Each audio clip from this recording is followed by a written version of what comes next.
I knew I was done the second the room went silent. Not from a bomb going off, that would have been kinder, but from Chad Wellington's voice cutting through the air-conditioned hum like a knife to the gut.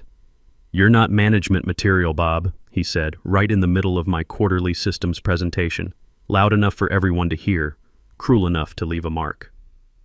Colonel Sarah Hayes, the Department of Defense contracts manager, nearly choked on her coffee. Ashley Wellington, Chad's 26-year-old niece who somehow landed a marketing coordinator position, smirked like she was watching someone slip on ice. And Chad, he leaned back in his leather chair like he'd just dropped some corporate wisdom bomb, arms crossed, looking satisfied with himself. "I'm Bob Mitchell, by the way. 47 years old, been with Sentinel Defense Technologies for 12 years. Navy veteran. Spent 8 years maintaining Unix servers and Oracle databases on destroyers before this civilian gig. Senior engineering manager, the guy who keeps the classified networks running when everyone else is panicking about compliance deadlines." I stood there, laser pointer still aimed at the screen, showing our Q3 cybersecurity improvements. 18% efficiency gain, 12% cost reduction on our legacy Cisco infrastructure. We'd upgraded 2 critical defense networks in 6 months, brought our TS-SCI clearance protocols up to current Pentagon standards. But none of that mattered. Not to them. Not when Chad needed to prove to the board that his Wharton MBA wasn't just expensive wallpaper. "Thank you," I said. Calm. Too calm. My face didn't twitch. My hands didn't shake. But inside, something cracked loose that had been holding for years. 12 years.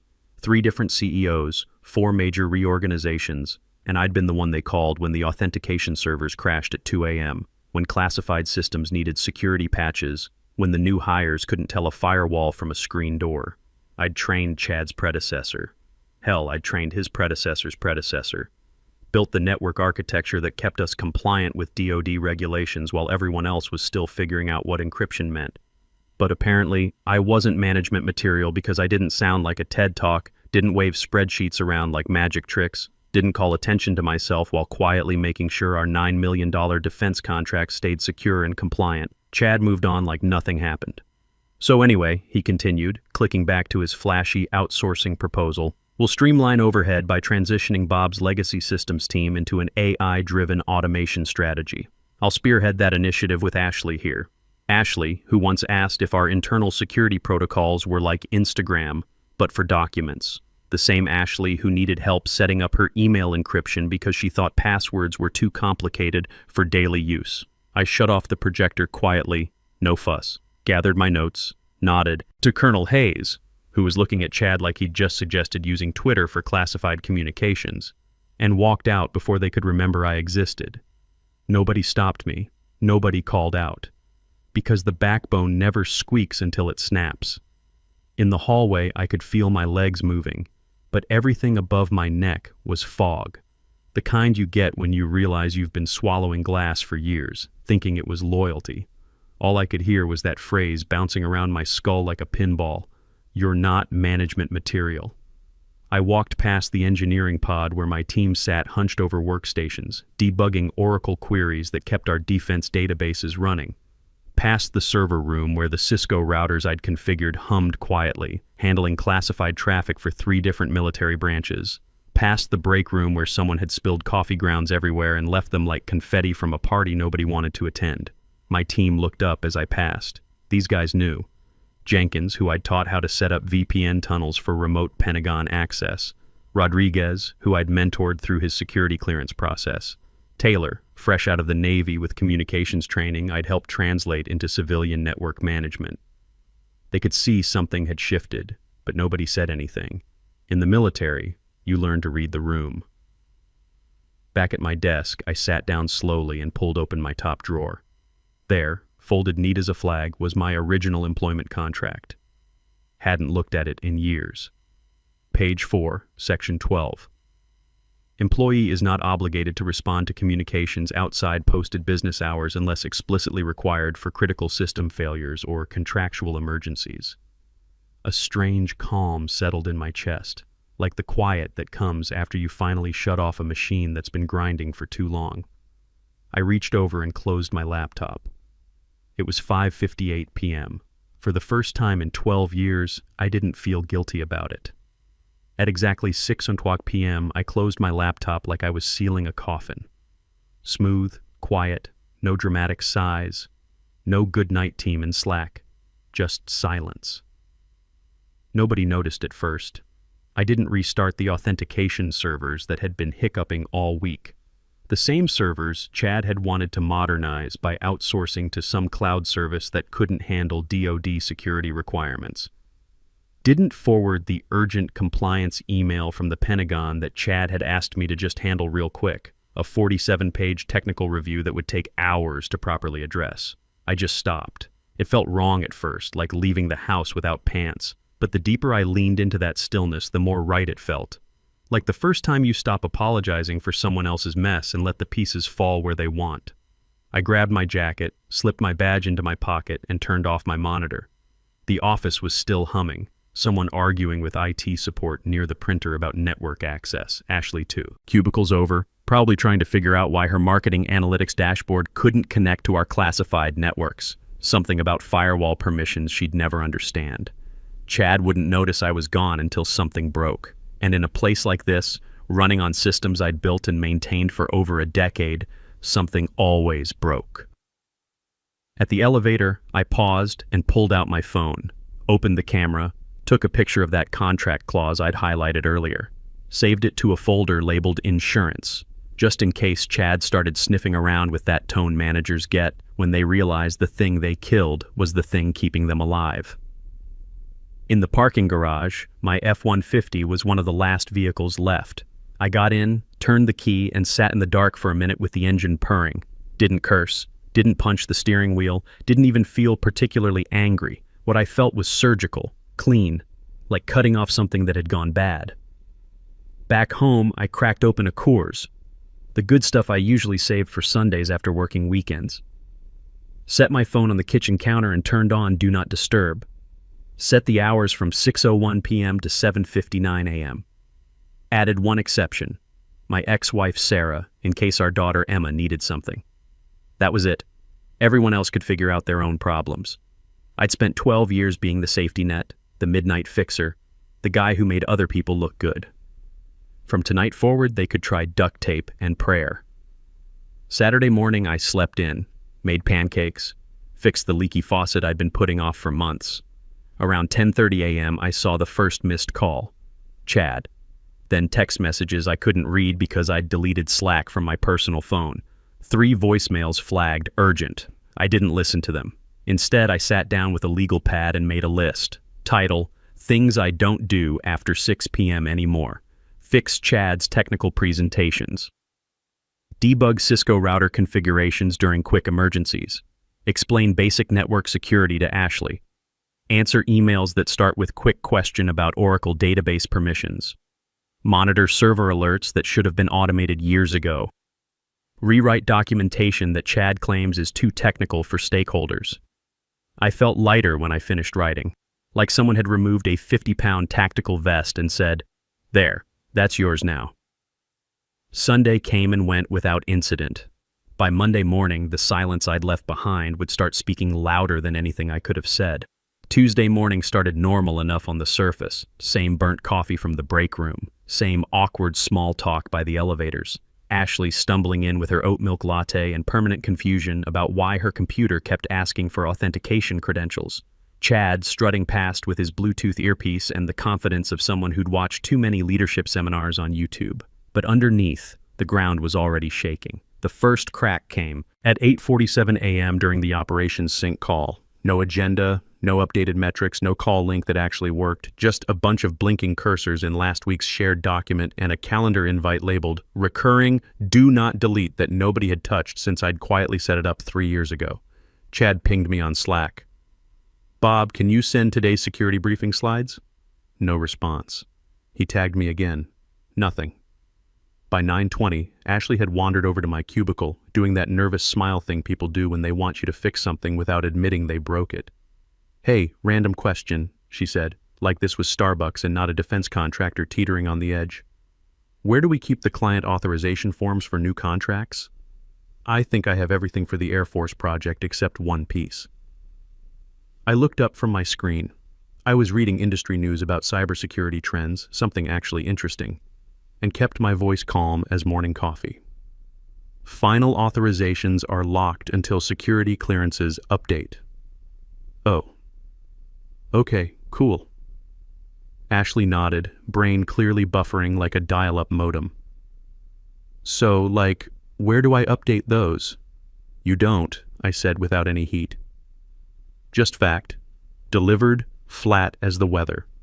They require manual clearance from someone with TS/SCI access and DoD certification. Oh. You mean you? I'm off that project as of Friday, I said, taking a sip of my coffee. Chad restructured the team assignments last week, remember? Ashley's smile cracked like old paint. Right. Yeah, I remember that. Thanks. She scurried off like a squirrel who just realized the bird feeder was full of rocks. By 10:15 a.m., the second tremor hit. Payment issue. The wire transfer to our primary server hosting provider, Data Vault Systems, who handled our encrypted storage for 3 different Pentagon contracts, had bounced back. Nobody could figure out why. There was a long email chain with urgent and please advise ASAP in the subject lines, getting longer every hour. Accounting tried escalating the payment issue, but the workaround I'd built 3 years ago to handle their outdated ERP system's character limit wasn't documented anywhere. Not in our shared drives, not in the company wiki, nowhere Chad's streamlined documentation process had thought to migrate. It lived in my head, along with about 500 other critical processes that kept this place running. The payment system needed a specific 16-character authorization code that had to be generated manually using a combination of our DoD contract number, the vendor's federal ID, and a rotating security hash that I updated monthly. Simple stuff, if you knew the formula. Problem was, I'd never written it down because Chad had always said documentation was inefficient bureaucracy and real leaders adapt on the fly. And I was sitting right there, headphones on, calmly reading a technical article about next-generation firewall protocols while sipping coffee from a mug that said world's okayest engineer. I didn't even flinch when Chad's office door slammed hard enough to rattle the motivational posters on the wall.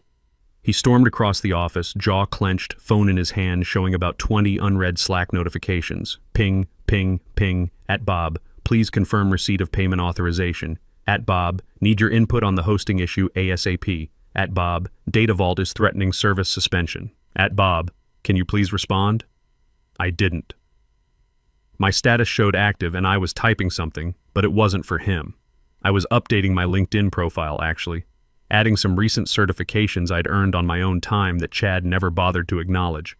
Across the room, Ashley was now half collapsed over her keyboard, frantically calling someone in HR to ask how expense reports work. Apparently she'd tried to process the Data Vault payment herself and had somehow flagged our account for potential fraud because she'd entered the wrong routing information 3 times in a row. One of the junior engineers, Rodriguez, good kid with solid Navy training, was trying to troubleshoot a permissions error on a SharePoint folder I'd created back in 2019. The folder contained every piece of technical documentation for our 3 biggest defense contracts. Problem was, it was protected by a security protocol that required 2-factor authentication through a system I'd set up that integrated with our DoD clearance database. Rodriguez knew better than to ask me directly. He could see the writing on the wall. Instead, he just shook his head and went back to working on projects that didn't require classified access. By 11:30 a.m., our senior project manager, Paul Stevens, decent guy, former Air Force, understood the chain of command, had wandered over with a folder under his arm. He looked like he wasn't sure if he wanted to ask a question or file a resignation letter. We've got a call with the Pentagon auditors this afternoon, he said quietly, keeping his voice low enough that Chad couldn't hear from across the office. Any idea if legal reviewed the final compliance documentation for the base security upgrade project? I didn't look up from my screen. Nope. Do you know where it might be? Same place it's always been, I said, finally turning to face him with the kind of expression you give someone when they ask you to explain quantum physics. Somewhere between Chad's job description and not my department anymore. Paul blinked slowly, processed that for a few seconds while watching Chad frantically typing on his phone across the room. Right, got it, thanks Bob. He understood. Military guys always do. When the chain of command breaks down, you don't ask the guy who got demoted to fix the mess. You find another way, or you watch it burn. The ground wasn't trembling anymore. It was cracking wide open. By noon, the office felt like a submarine taking on water, stress leaking in every direction, phones buzzing with increasing urgency, Slack threads spiraling into digital chaos. Taylor, one of my former mentees, was openly frustrated at his workstation because he couldn't access the network monitoring tools I'd configured. The login credentials were stored in an encrypted file that only I had the key for. An intern from the business development team was practically crying in the supply closet because nobody could tell her if the printer's security certificate error was her fault or a systematic failure. The printer was connected to our secure network, and its authentication protocol was tied into the same DoD clearance system that was currently locked down tighter than Fort Knox. I watched it all like a man watching his ex-neighbor try to fix a lawnmower he'd never maintained. Not gloating, not vindictive, just present, witnessing consequences that were 12 years overdue. Because I hadn't sabotaged anything. I'd simply removed the one invisible force keeping the chaos in check. Me. The email hit my inbox at 2:13 p.m. Quiet little chime that might as well have been an air raid siren. Subject line, compliance review, final documentation required, urgent. Sent from Colonel Hayes, who wrote every message like she was apologizing for existing while also carrying the authority to flatten our entire company with a single phone call. Hi all, circling back on the final review for updated security protocols regarding our upcoming renewal with the Department of Defense. Technical documentation requires Bob Mitchell's digital signature for final approval. Current deadline is Friday at 1700 hours. Please advise on timeline for completion. Respectfully, Colonel Sarah Hayes, DoD Contract Oversight. Simple, professional, absolutely deadly. Because that signature, that was the last domino. I'd known this audit was coming for weeks. I'd built the original security frameworks they were updating, working nights and weekends to make sure we stayed compliant with the latest Pentagon requirements. The documentation was bulletproof because I'd made it bulletproof, translating complex DoD regulations into actionable technical protocols while Chad was still trying to figure out what multi-factor authentication meant. Yet here we were, 3 days from the deadline, a $9 million defense contract hanging in the balance, and nobody had followed up until Colonel Hayes politely reminded everyone that the clock was ticking. I didn't respond to the email. Instead, I forwarded it to my personal Gmail account and changed the subject line to "For Records, Timeline Documentation." Just dropped a time-stamped breadcrumb without comment. Insurance for when the story got rewritten later, because people like Chad always found a way to make themselves the hero when everything went to hell. Chad hadn't even acknowledged Colonel Hayes' message. I could see the Slack thread he'd started with legal instead. Can someone else handle this approval process? Bob's being difficult. The responses were a symphony of bureaucratic shoulder shrugs. Legally, no. The authorization chain had been assigned by name, mine. Changing it now would trigger a complete review cycle, minimum 10 business days. We had 3. I flagged the email and moved on to reading about Lockheed Martin's latest cybersecurity innovations. At 3:17 p.m., Chad finally showed his face. Hovered near my desk like a raccoon sniffing around a bear trap, sweat stains visible under his arms despite the office air conditioning. Hey, quick ask, he said, voice dripping fake casualness. Colonel Hayes mentioned you still need to sign off on the audit documentation.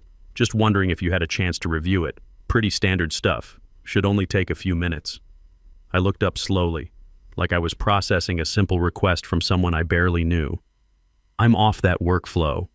Well, yeah, but you're still the authorized signatory. That's a legal requirement, not operational.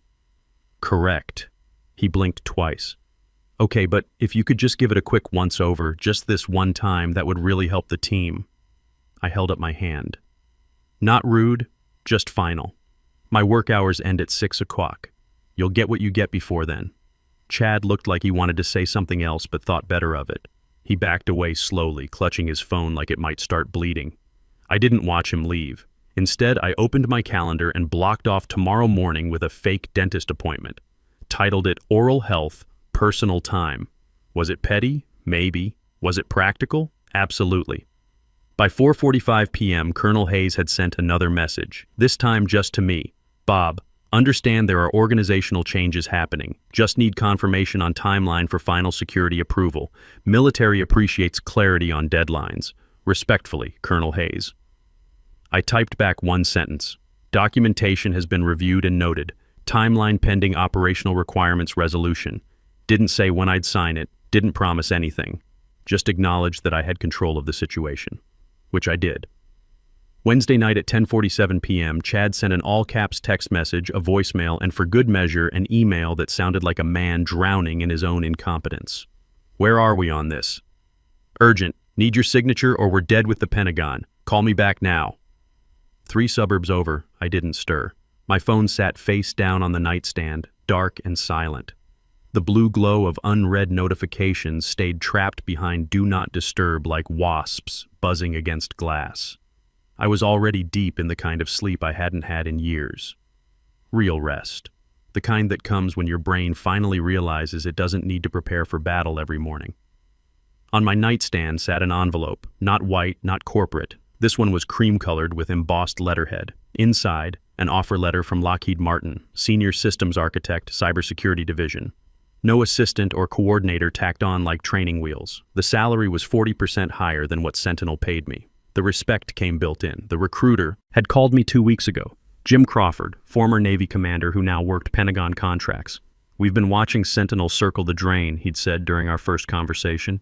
Figured you might want to jump ship before it hits the reef. We need someone who actually knows these systems.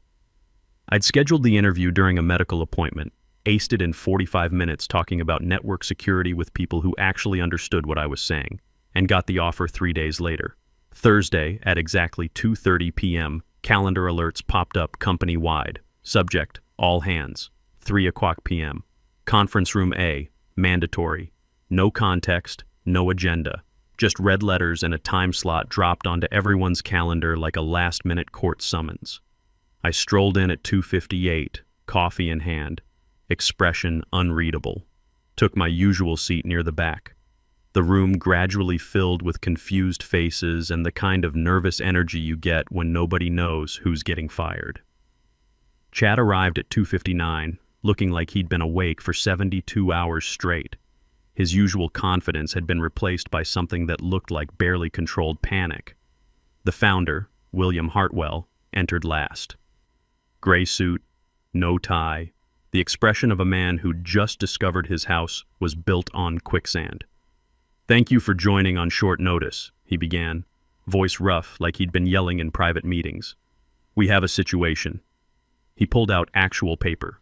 Not a tablet, not a projected presentation. Paper. That alone told the whole story. "I received a call this morning from the Department of Defense Contract Review Board," he continued. "They're questioning our capacity to maintain current security protocols." Nobody moved. I sipped my coffee. "Apparently, key documentation is missing final approval. Our largest client is expressing concerns about technical leadership continuity." He turned slowly toward Chad. "Chad, you're the VP overseeing this contract. Explain where we stand." Chad straightened, tried to summon his MBA confidence. "Well, yes, we're experiencing some procedural bottlenecks as we modernize our legacy approval workflows." Hartwell held up his hand. "Stop." Chad froze.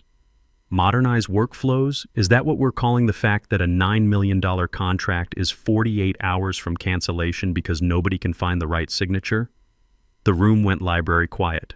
The Pentagon specifically asked for Bob Mitchell, said he's the only one they trust with their classified systems. They want him personally overseeing the security transition. Hartwell looked directly at me. "Bob, anything you want to add?" I set my coffee down carefully.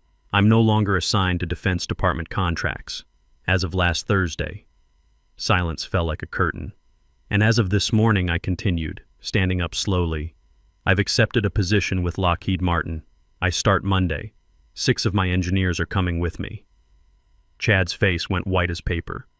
"The Pentagon appreciates continuity in their security partnerships." I said, straightening my jacket. "Lockheed understands that." I walked out at normal pace. No drama, no victory dance, just the quiet satisfaction that comes when competence finally gets the recognition it deserves. By Friday afternoon, the news was official. Sentinel Defense Technologies had lost their primary Pentagon contract. Chad's resignation was accepted effective immediately. Ashley discovered that marketing wasn't her calling after all. Me? I'm sitting in my new office at Lockheed Martin, looking at a team that actually values experience over presentations. Turns out I was management material all along. I just needed people smart enough to recognize it. Sometimes the best revenge is simply proving you were right.